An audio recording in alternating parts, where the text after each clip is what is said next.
Good morning everyone. I am Sriya and Siddhiksha. and today we will be showing you our observations on the spaceport research activity. 1. Is the Earth flat? Well, obviously the Earth is flat. I can even prove you that. You see this bar right there? This represents a round Earth. And did you see? Water did not stand here. But when I throw this water on the flat Earth, look at this, ladies and gentlemen. Water is standing on this flat Earth. This is the proof that scientists have been lying to us. Flat Earth exists. This is the evidence. No. Water stays on Earth due to the gravity. It holds soil and water together tightly. To prove that Earth is not flat, we will do a simple activity. Right. For this activity, we need a model of flat Earth and a torch that represents the sun. So let's start slowly rotating the flat Earth. So when you rotate it, you can see that it is fully covered with day everywhere. So on the round Earth, you can see that there is a day and night cycle going on. And one more, gravity. So at this point, you can see the flat Earth, and the plants on the flat Earth grows like a slanting side. And the North Pole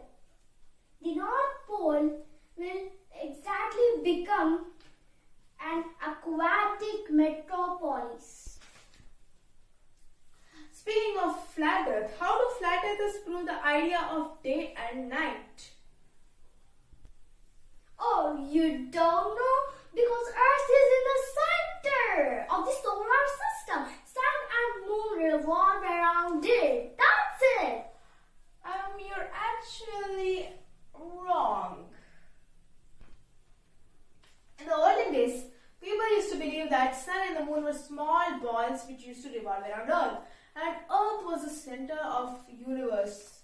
However, if this was true, things wouldn't be the way they are. This can be demonstrated by showing an activity. For example, this is our Earth. So the sun can orbit our Earth in three ways. If it orbits like this, only the equator would get light. If it orbits like this, only the Greenwich meridian would have got light. And third way is like this. However, if it orbits like this, in the first part, the northern meridian would be filled with light and the southern meridian would be filled with dark. And at the second half, it will be vice versa. But we know that time zones don't work like this. This simple activity can disapprove that the sun is the center and Earth is a satellite. Third, the alignment of planets does really cause any chaos? Once upon a time, all the 8 planets united together. At that time, the 8 gravities of these planets united and destroyed the whole life on Earth. We must save our humanity and move to any other galaxy before our Earth gets destroyed. Why? Did you did any research on it? I know this is my story, alright? Does alignment of planet really cause any chaos? Scientists say no.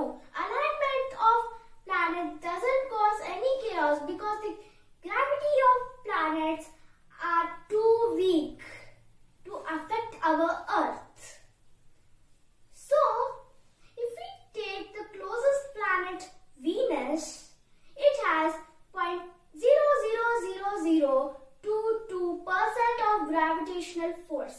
And when we take the Jupiter, the largest planet, it has 0.00037% of gravitational force. If anything, it might be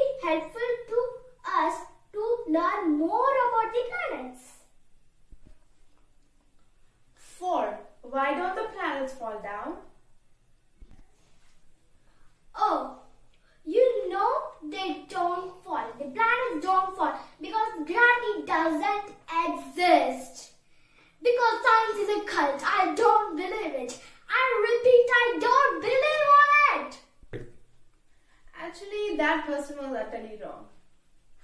You see, it depends on what do you mean by fall down. Suppose, are you telling the downward direction? Well, planets don't fall down because there is no gravity pulling them. But then you might ask me, why don't planets fly?